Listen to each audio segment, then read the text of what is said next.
excited to introduce my guest, Sean Oakes. He's a Buddhist teacher and a performance studies scholar. He works at the intersection of contemplative practice, healing, and social action. He's also trained to work with trauma and has studied somatic experiencing and organic intelligence. Welcome, Sean. Thank you so much, Allison. Thanks for being here. So tell us a little bit about this, like what's in the way is the way. What does that mean? Yeah, thank you.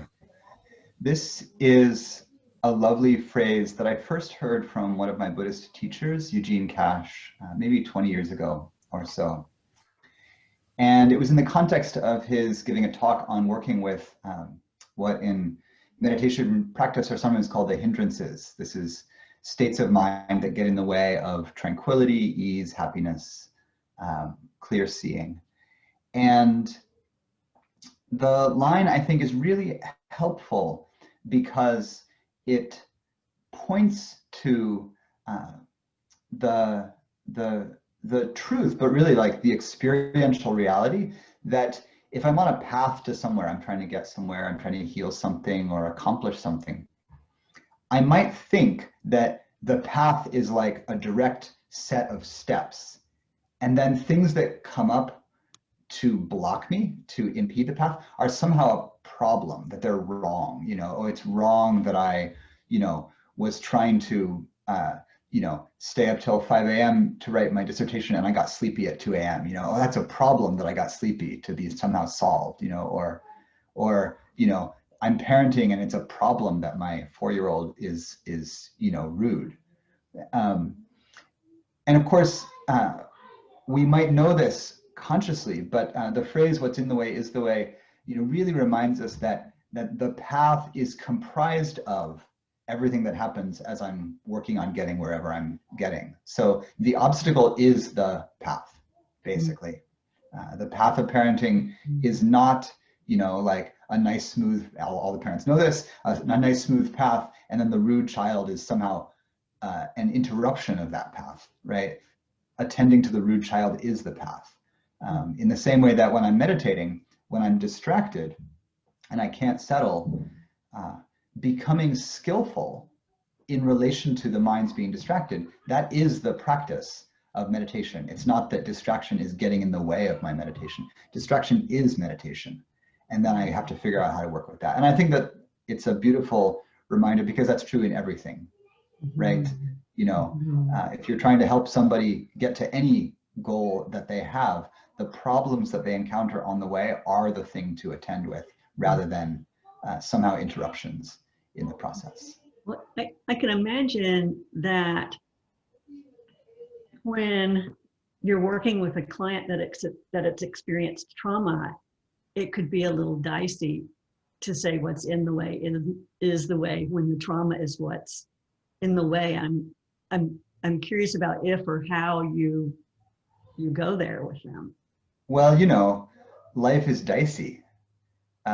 Like trauma is not, it's not like an error in your life path. It's not like, oh, something went terribly wrong and human life should be comfortable, and instead this horrible thing happened. It's more like human life contains horrible things and wonderful things both. Horrible things are not, an error somehow in human life.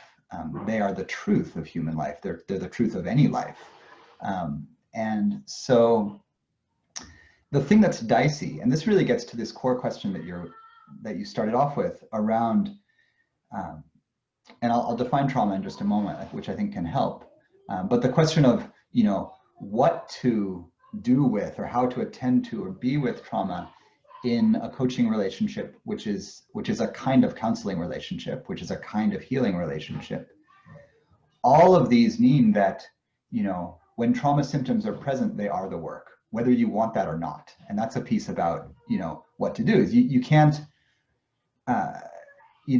you can in a certain way compartmentalize, right? One of the things that we can talk about is scope of practice, where you might say, oh, the thing that's coming up for this client, this is not within my training and expertise to attend to. This is the don't try it at home piece.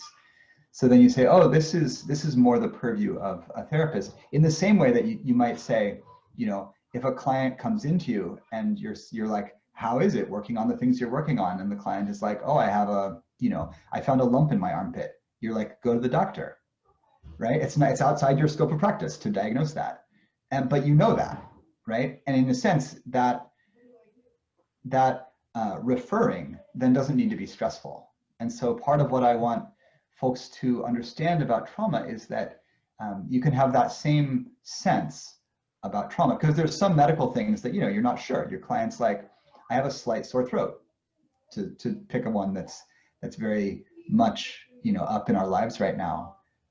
I don't have the expertise to say, you know, you should go get a COVID test. It's just a sore throat, you know, has this, I don't know. So that's scope of practice. We always have to attend to that, because there's always going to be things coming up that are within our expertise. There's things that are without, and here's the bright shiny line. The bright shiny line is not bright and shiny, of course, is what you're implying, Allison. There's a huge gray area where we're like, I don't know, maybe I could offer something that would help this. And then other times they're like, maybe what I offer is not quite what this needs. So this is really important. So speaking of parenting, is that one of yours in the background? Indeed. Okay. Indeed. So I just wanted to name that, and that will be what is the way. It's the way, right? The way of COVID working from home is that children are there. That will be our way. Yeah.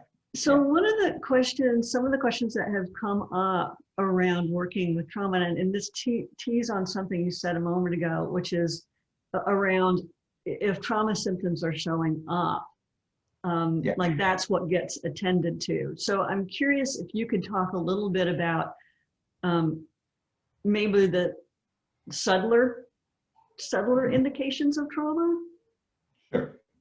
Sure. I'll rewind a little bit, because that's sort of an intermediate question. Yeah, please do. Let's define trauma first, since we haven't yet.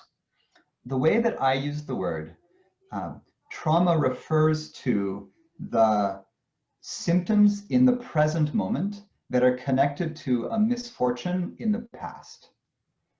In other words, last night I bumped my head when I was wrestling with the kids. It hurt. The pain of the head bump in the present is not a trauma symptom, right? The injury is happening in the present. It hurts in the present.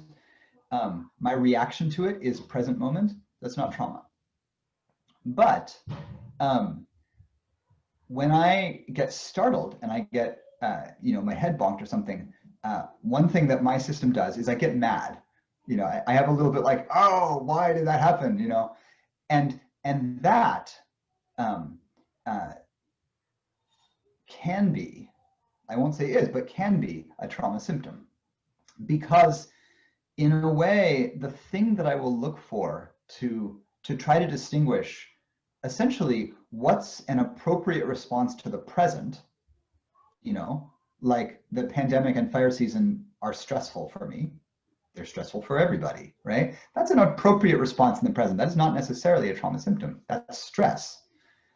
The thing that I'll look for a trauma symptom is that the expression in the present, which is going to be probably an emotion or an energy or a story, something like that, and then a behavior, words or actions, is misattuned to the present.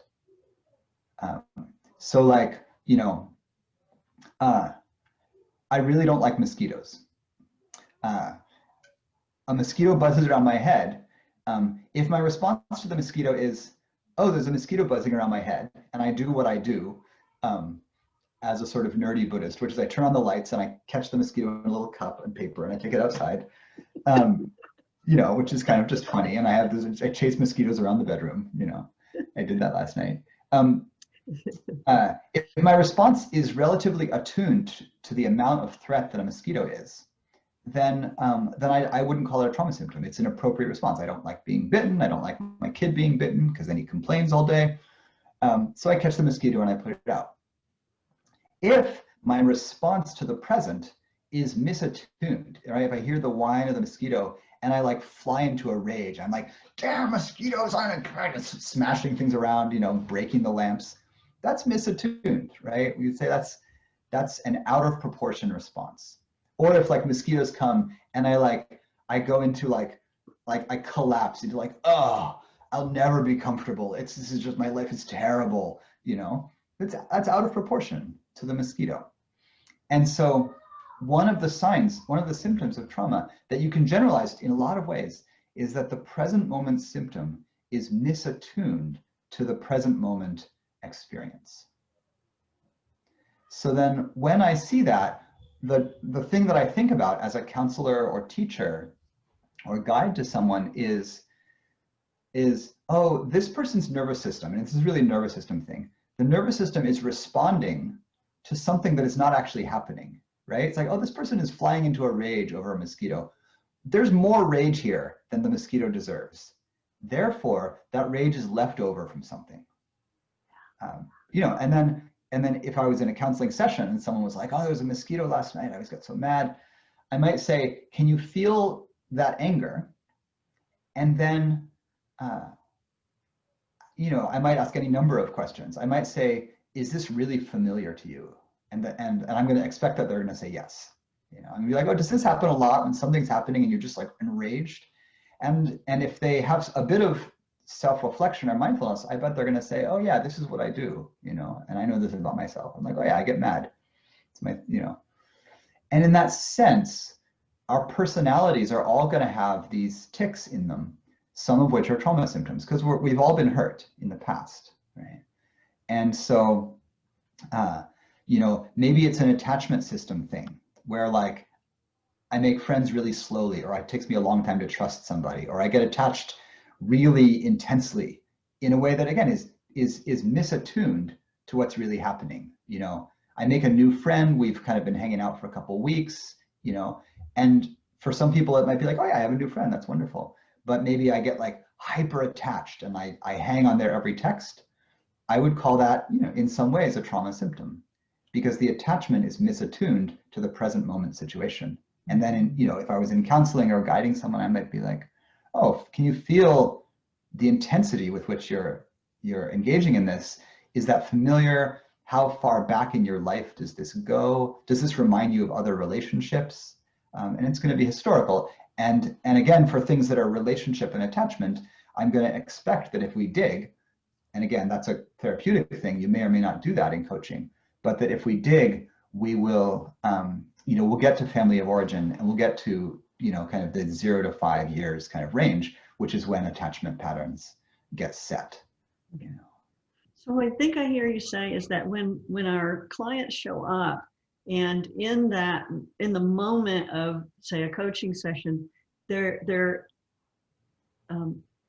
demonstrating a reaction or a response that's disproportionate or misattuned to kind of what the stimulus is, you know, that's then that could be an indication that there's more to Yeah. look for. There's And more that to questions might be, what are you experiencing? What's familiar about that? How far back does that go? Kind of tease out the pattern.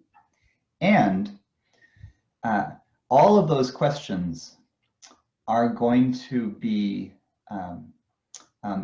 what I think of sometimes as amplification questions. In other words, I'm directing the client's attention toward the distress. And what you can expect if you direct anyone's attention toward the distress is that their experience of the distress will increase, probably. It could be, and this would be, again, attachment system, it could be that like maybe they haven't ever been really listened to about this thing, and the positiveness of you being interested outweighs the pain of them being in contact with that thing. And so it might feel positive to them, like, oh my God, no one ever really heard me about this thing. That's good, but then you're becoming a therapist, and just as long as you know that, because they're going to get attached to that. If they haven't gotten really heard, and you hear them, this is true in friendships as well, right?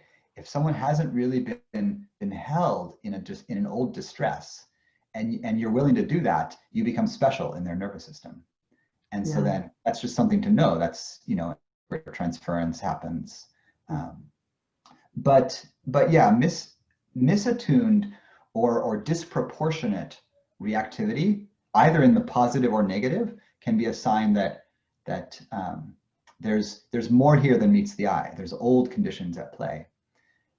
But what many folks will already be getting about this is that in this lens, everything that consists of material from the deep past that continues to influence me can be thought of as trauma, including all of my habits, right? Oh, I'm really organized. Where'd that come from? You know, maybe it's not a trauma because it's not really distressing to me. But of course, to stay with parenting, you know, my 4-year-old is not as organized as I am. And, you know, and so, or, you know, as my preference would be. So to the extent that I run around the house all day picking up toys and putting Legos in baskets and feeling a little grumpy about that, that's a symptom in the present that is disrupting my peace and tranquility, right? So then I might say, oh, am I satisfied doing that? Or would I like this to be different? And if I want it to be different, then I have to confront the pain of not getting what I want, right? Oh, my house is messier than I prefer. I have a 4-year-old. And, you know, and the equation is something like that experience, you know, times how intense it is, shows me, you know, how much of a trauma it is, you know. Oh, and at the extreme end of that is, you know, syndromes like, you know, OCD, right? If I'm just like prowling around the house being like, oh, that thing is out of place, and oh, that thing is out of place, it's a bit much, right? It's misattuned. Yeah. You know, you said something that I'm curious about, and we may we might not agree, which is okay. So the way that I approach coaching is as like my top priority is really to establish what I call a secure attachment. I mean, I was not in a parental way, right? But in an appropriate adult way to create a healthy attachment or a secure attachment. And what I found, and I might just be like getting hooked on something you said, and that's me getting hooked on what you said. But I do have a client, and that I feel like I may be the only one who's ever really fully heard him. Yeah. Really fully, completely heard him. Yeah. And there is trauma in his background. Not I'd say, well, not trauma that affects his day-to-day well-being, and trauma that certainly informs who he is and how he shows up and how he leads. Sure. For sure. So I was curious, I think what you know got on my radar about what you said is like, well, if you're that special person, that's like therapy. And I'm like, well, I'm just like, really? You know, could you say more about that? Well, this is back to the bright, shiny line thing, right? You know, coach, first of all, speaking of scope of practice, I'm not a coach. I'm not trained as a coach. So I'm trained as a counselor and a spiritual teacher. And if we took even those 3 roles, social roles, you know, spiritual teacher, counselor, therapist, and coach, they overlap in a lot of ways, right? And and of course, humans are not neatly compartmentalized creatures who are like, you know, my spiritual life is over here, my psychological life is here, and my, you know, we don't do that, right? There's no clear way to separate those things. And so, so in a certain way, all of those roles are called upon to do all of the things. Coaches will totally be called upon to attend to the psychology of their clients, to attend to the spiritual life of their clients. You know, you mentioned the existential in your opening comments. Human beings are, you know, complex systems in which every part is inseparable from every other part. So the old metaphor of the tapestry, that if you pull on any one thread, the whole thing vibrates. In trauma work, largely what I do, and this is an approach particular to the orgatic intelligence approach and a little bit in the somatic experiencing approach, and it's different from some forms of therapy. I don't go looking for the deep past. I don't say, let's process what happened when you were a child. I try to stay largely in the present, but I know that the present is the culmination of the past. And by the past, just to say, I don't just mean the terrible things and wonderful things that happened to me, as I was growing up, or even in my deep attachment system. But in the past, I also mean, my ancestry and my culture. I carry the karma, right? The momentum through time of everything that has affected me, which is the whole world. But particularly, my birth parents were English and Spanish, so I carry the karma of two of the greatest harm-causing colonial cultures in the world. So I carry the karma of slavery. I carry the karma of the cotton trade and the British Empire and the strange complex karma of the United States, and so many things, right? My middle name, Veit, is the name of my adoptive family's Jewish ancestry. I carry some of that karma. And so the past means all of that. And in the Buddhist understanding, one of the reasons I appreciate so deeply the Buddhist approach is that it understands that the forces that are impeding or making difficult my happiness in the moment are not just my own, but that extend beyond me in vast webs of interconnection through, at least mystically speaking, all time and space. We've been listening to this beautiful book, Sapiens, by the historian Yuval Noah Harari, and the thesis of the book essentially is that humans have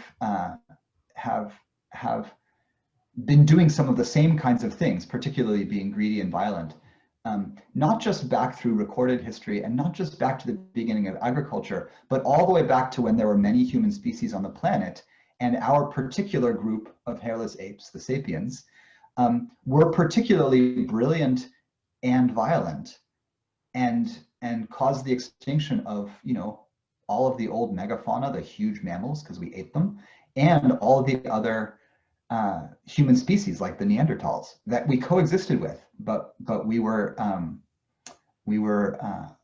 smart, different kinds of smart, but also more violent, and particularly had a capacity for organizing vast groups of people to do things, and we killed them, and so it's a difficult thesis to take on, but it suggests that the karma that we're encountering right now in climate change and in our own psychology is not just about me and my family, but it goes way, way, way, way, way back.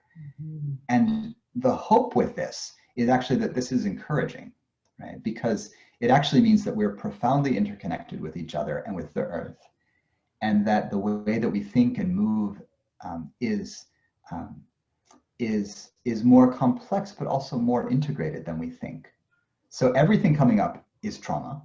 Everything is our present moment relationship to the past, and that means that wherever you start, you just start in the present, on the surface, and you're touching everything, right? Because just to say, how's your mood today?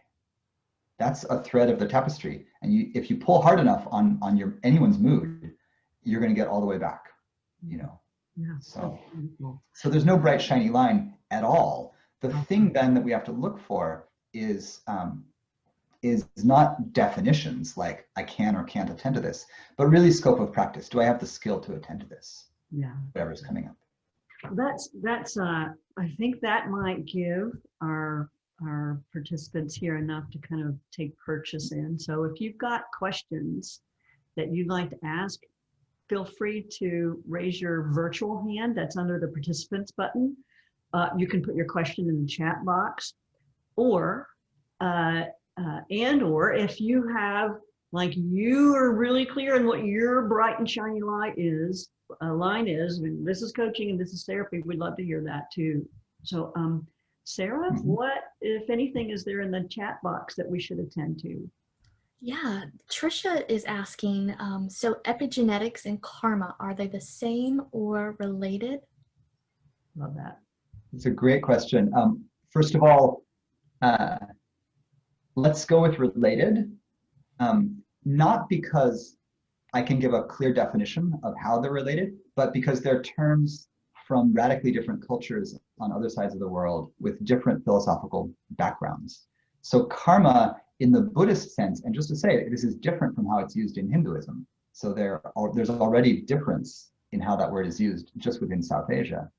But in the Buddhist sense that I'm using the term, karma refers to the ongoing results of ethically charged action. So my actions that have a particular ethical basis, in other words, causing harm or not causing harm, those actions particularly bear fruit in the future for myself and others. And so karma is the process of action bearing fruit, particularly in an ethically charged way. Epigenetics talks about also experiences having an imprint on us over the course of generations, and that's coming out of contemporary, genetics and neurobiology. And in that sense, it's a more, you might say, materialistic theory than karma, which is more of a kind of philosophical and ethics-based theory. They're just different areas of human knowledge. I think it's fruitful to discuss them in the same general field, and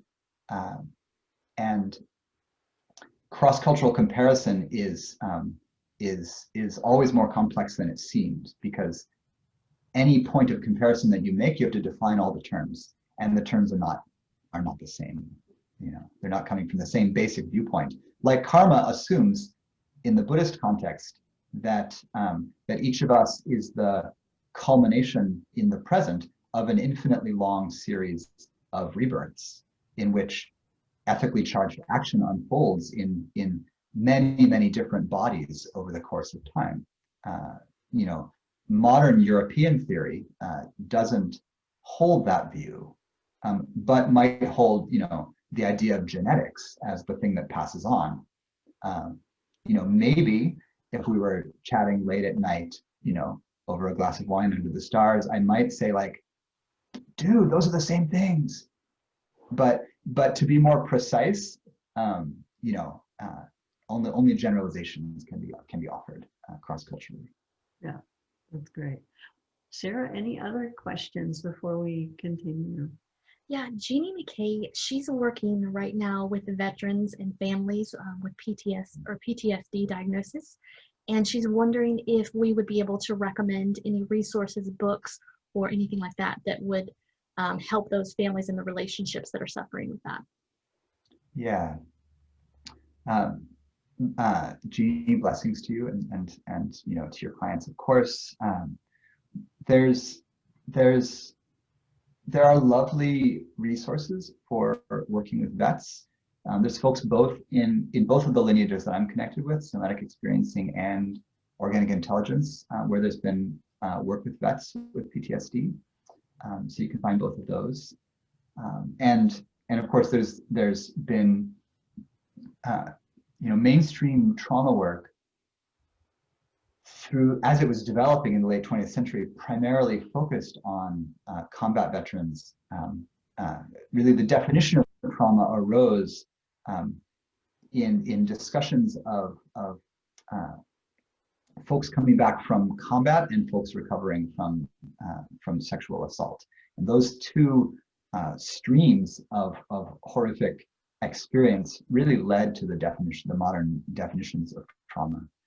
And so through any number of organizations, you can find good work for vets with PTSD. The piece about the family is so important because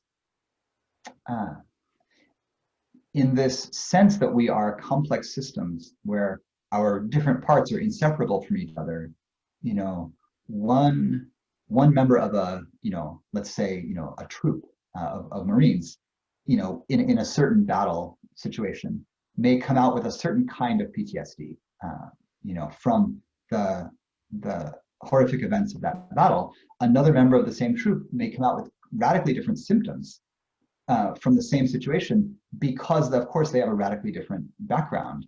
And in the family system, there's always going to be this, there's always going to be the question or process around what aspect of the system am I attending to right now? So is this attachment distress?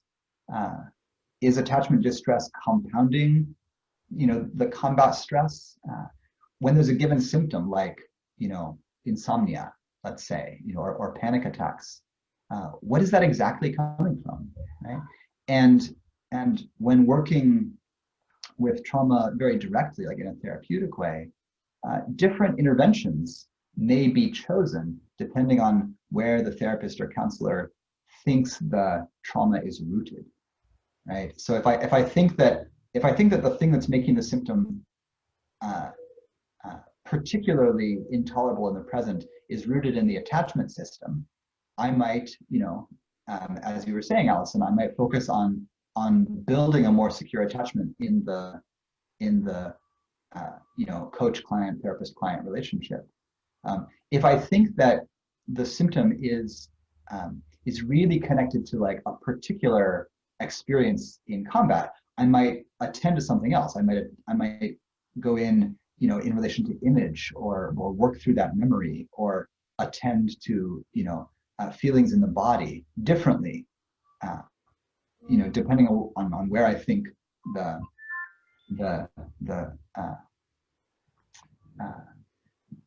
which lock or which knot to loosen will give the most result in the system. Which thread to pull on will give the most useful result in this moment in the system. Mm-hmm. Mm-hmm. So one of the questions that we got in advance, and it seems like a good place to put it here, was like, can you work with a client who has trauma on something that is not the trauma? Sure, totally. Yeah. Here's a basic structure from organic intelligence that may be helpful. Our nervous systems have as one of their primary functions keeping us safe. They do this by trying to figure out where the threat is and then mobilizing self-protective responses in relation to that. So I hear a sound, I get startled, I look toward the sound, right? And my system tries to figure out whether to engage social behavior, whether to flee, whether to fight, whether to hide, whether to do whatever. And of course, this plays out emotionally, right? My partner says something that feels a little threatening, and my nervous system scrambles to be like, how much of a threat is it? Is anger the right response? Is fear the right response? Is shutdown the right response? Is flirting the right response? Like, I don't know. My nervous system is going to try to figure it out. And so that's what my nervous system is doing all the time. All of our nervous systems are doing this all the time. And because of this, there's this piece called negativity bias, where, this is basically my alarm system. For folks who want the neurobiology, this is the function of the amygdala, two little almond-shaped organs in your brain. The amygdala is your smoke detector. When your smoke detector is going off, it's hard to focus on anything else. And so the first thing you want to do is figure out whether there's a fire, and if there's not, turn the smoke detector off. So if the symptom is, that like the smoke detector is really screaming, like I'm freaking out, I can't attend to anything else. And the best thing to do is to figure out that there's not a fire. So when it's like that, when there's a very strong reaction, you can't pull the attention away from it, right?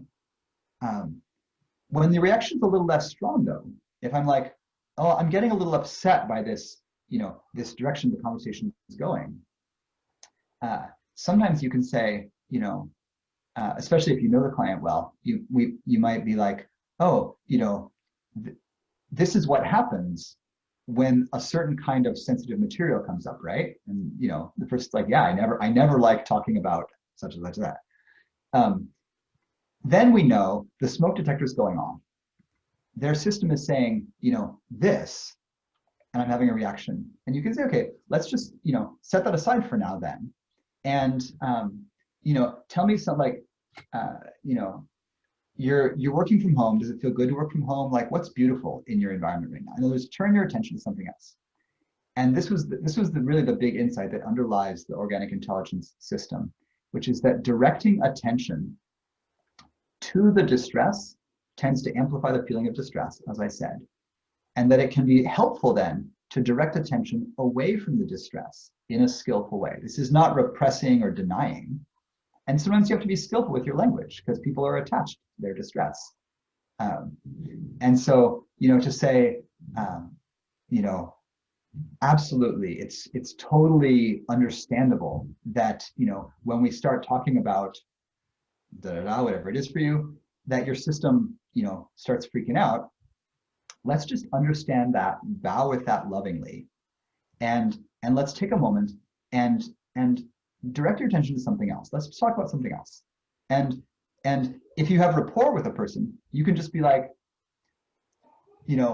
oops, we tripped into the deep, dark pit of existential despair. Climb on out with me. Let's go over here. Because before we do that, did you see, and then you have to know them, whatever it is, did you see that shot that Kobe made in the last minute of the game? Whoa, or what's beautiful in your environment? So, Ray just jumped in, helping a client calibrate, right? Ask to what degree is what you're experiencing impacting other parts of your life, right? That's a kind of zoom out question, right? And you can think about all your various interventions, the questions that you might ask, essentially in relation to, are you asking them to move closer to the experience, whether it's a sensation or emotion or something, in order to understand it more, or in order to contact it, in order to let it deactivate? Or are you asking them to move their attention away from that thing in order to balance their system in the moment? And all we have access to mostly is where we direct our attention. Yeah. So am I looking closer at it? Am I looking further away from it? And that just becomes a beautiful dance. And you can, this is the part, by the way, this is the do this at home part.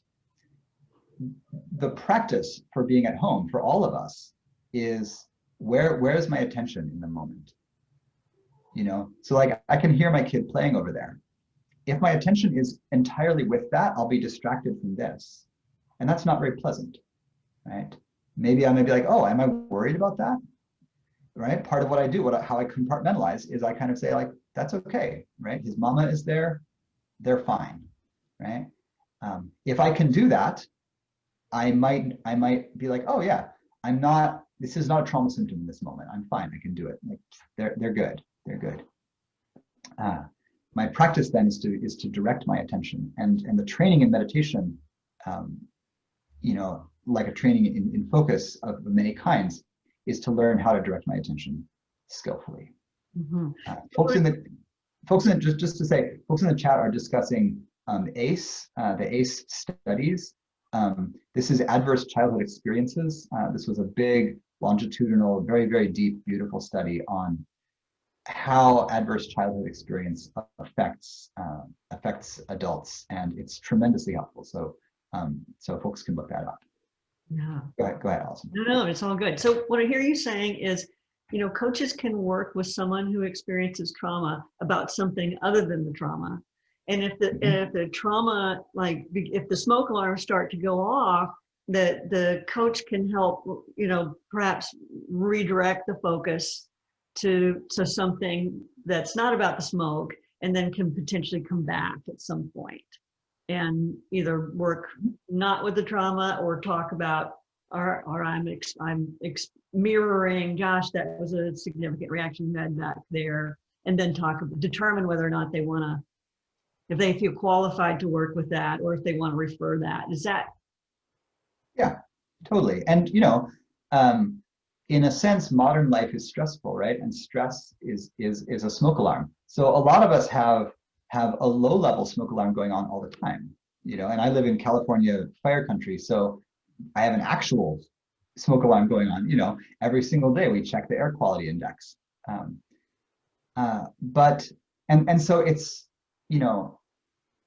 part of the assessment is, what's in the way is the way. The symptom coming up is the path to whatever we're working on, And so, of course, many of you as skilled coaches will engage with that material in the present. You'll say like, okay, we're trying to do this thing, or we're talking about accomplishing this thing, and this feeling is coming up, and it's clearly a feeling that's familiar to you. It has deep roots in your being. Let's stay with that for a little while, you know, and see what happens if you just stay with that feeling in your body, or you know, and if the person's like, oh, I just feel like this is, you know, this is really deep, it's painful, it goes all the way back to such and such, you know, that's a pretty resilient response.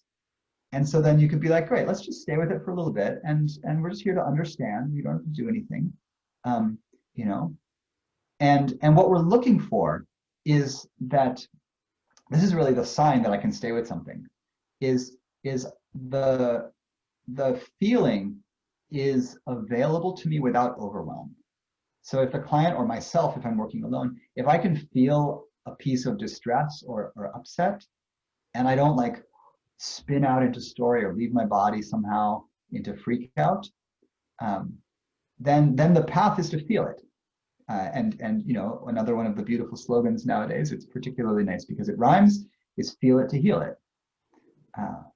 You know, Yeah. and yeah, people are offering different languaging suggestions, which is awesome. In the chat, there's lots of ways to do this, right? And all of that depends on you know, your style and your attunement with the person, from gentle invitations to, you know, to stronger ones. If the person can feel it, not get overwhelmed, and when they stay with it, it moves toward resolution. In other words, the intensity decreases or understanding increases, right? Both of those are helpful. Then that was a good move. If I direct myself to something, and I say, how might it feel to just kind of slow down a little with this feeling and just let it be here for a moment. And the person starts to be like, kind of close their eyes, and they're kind of, you know, going down the deep dark hole. And I'm like, how's it going in there? And they're like, oh. And I'm like, and I'll just ask, is the intensity increasing or decreasing? And they're like, increasing. And I'm like, great, come on out, you know. Yeah. And I'll tend to, I can be gentle or blunt, but I've totally been with people where I'm like, open your eyes right now, you know, and come back, because that's trauma. It totally does that. It is a deep dark hole. Some folks are just like, you know, oh, it's getting a little more intense, and I'm like, can you bear it? Can you be with this? And they're like, yes. And I'm like, great, so can I. We can do this. Other people are like, they're starting to steam, and you're like, great, we touched into it. You're doing great. Go ahead and open your eyes now, and just let yourself look around and see where you are. Yeah. And again, and what that is right, we directed attention toward it. We got some information, we got some heat, and then we directed attention away from it. Yeah. And I think that in any of our, counseling, spiritual teacher, coaching kind of relationships, that's basically when we're working with strong emotion. We don't even need to use the word trauma. When we're working with strong reaction, that's mostly what we're doing, is we're fine-tuning. We steer attention toward it, we steer attention away from it. And we're looking for kind of the resolution of intensity, not into calm, but actually just into resilience, right? What I want is that someone is like, oh yeah, I can bear that feeling. You know, I can be with that without freaking out. And that's the win. So let me ask you one more question, and then I'm going to turn it over and have the remaining questions come from the chat box. So we've got, let's call it 10 more minutes, and I want to make sure we're answering the questions that are coming up. And how do people who are in helping professions like ours ward off compassion fatigue or secondary trauma? Yeah.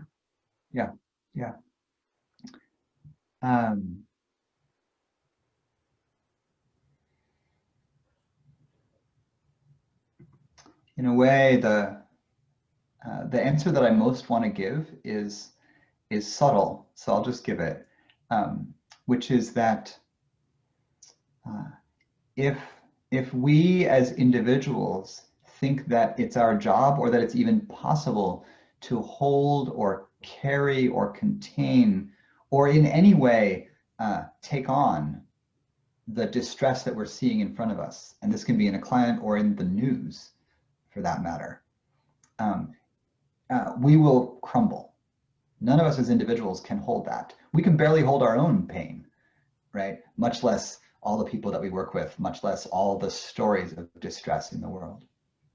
What's necessary then is that compassion becomes, in a way, vast and impersonal. This is really a Buddhist response.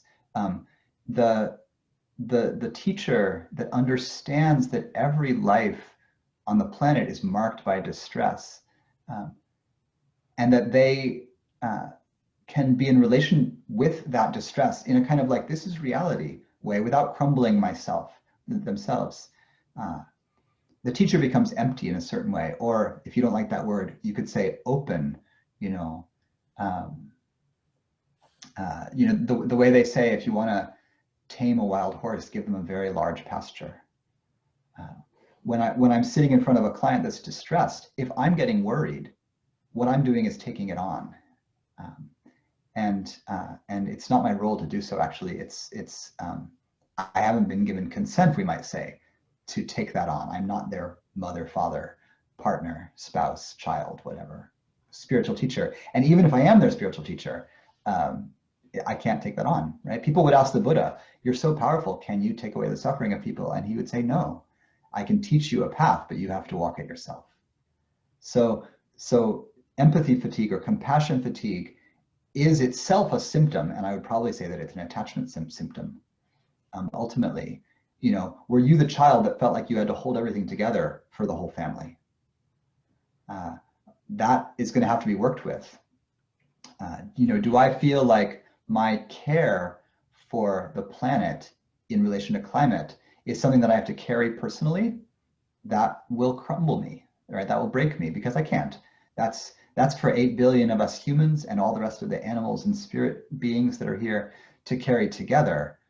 Or at least, it's karma that belongs to, the industrial capitalist system that I'm part of, but I don't own it personally in a way that I can carry it. So I have to become empty in relation to that in order to not crumble under the weight of the world.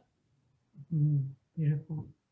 Thank you. So I see lots of really interesting questions coming in. Sarah, you wanted to share some of the questions I'm seeing? Yeah, Kristen asked a very time-relevant question. She said, in the age of Zoom, when we aren't physically present to feel the energy of interaction, can you share some possible somatic signals that can be responded to from afar? Yeah, I like that question. Thank you, Kristen.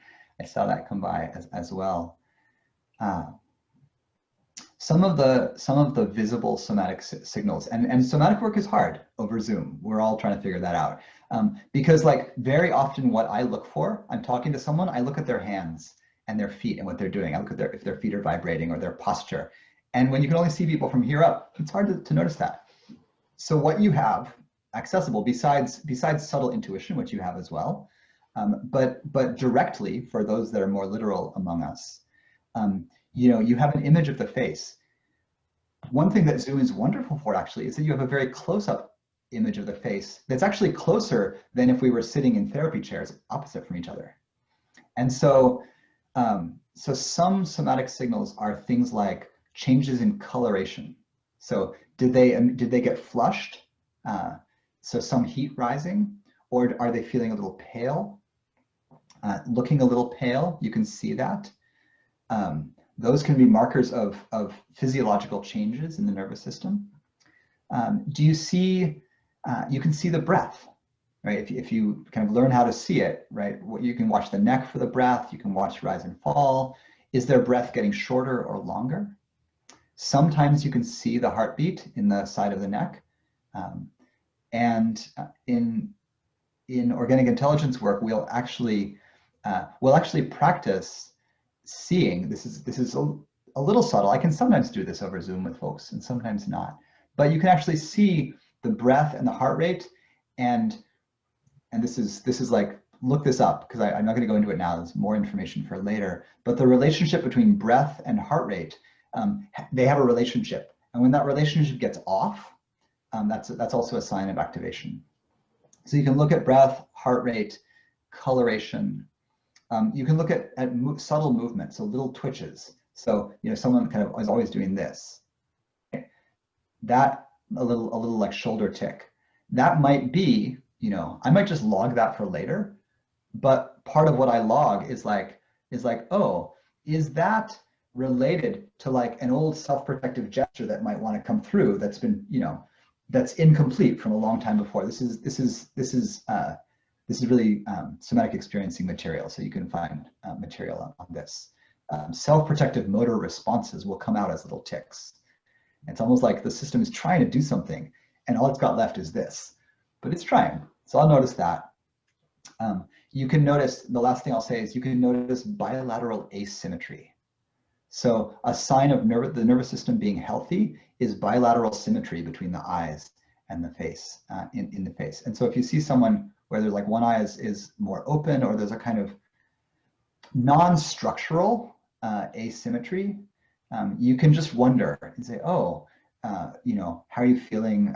You might not ask that, but those are all things that you can see visually that can help you track. Mostly, mostly I want to say, don't even think too much about those. You can tune into this way that whether people are upset. Like we're social beings. We transmit information through the face primarily and the voice. And maybe I'll say one thing about the voice. The non-activated or resilient voice has what we call prosody, which is melody. So the way we talk to children, hi, how you doing? Oh, it's so lovely to see you. My voice is going up and down, right? How we do that on purpose unconsciously, because it's less threatening than if I just say, hello, children, how are you doing? Right? If I get all robotic, it's totally creepy, And so unconsciously, right? If a client, if I'm like, hey, how are you doing? To a client, and they're like, pretty good. I mean, there's a lot going on, and I'm like, oh, something's a little jammed up in there. And so I just want to notice that. So facial expression, the way that somebody's feeling just by their face, vocal tone, and then all these little signals. You can trust your intuition. Well, we could go like this for hours, and we're getting really great questions and thoughts and resources in the chat box. Yep. I'll share one thing for learning and action practitioners around the question of trauma, and I'll address this really quickly. There is a pattern in the EQ profile that reflects prior trauma, or is a very likely predictor of prior trauma. And the question that we got is around how to work with that. And we are always about meeting the client where they are. And you can say this is your data reflects your internal experience, and based on your data, it says you really have really high joy and really high love and really high positivity. And our experience has been that can be an indicator of early trauma, and rest there and see what, if anything, they want to say, and if they don't want to say, if they do want to explore it, if they don't want to explore it. It's always about meeting the client where they are. Beautiful. Beautiful. And I would say that that's true in any of our helping professions, right? Attend to what's here. And then we're just looking for what the most skillful response to what's here is, and sometimes that's well within our expertise, whether we're therapists or not. And sometimes we want to, direct to other resources. So this is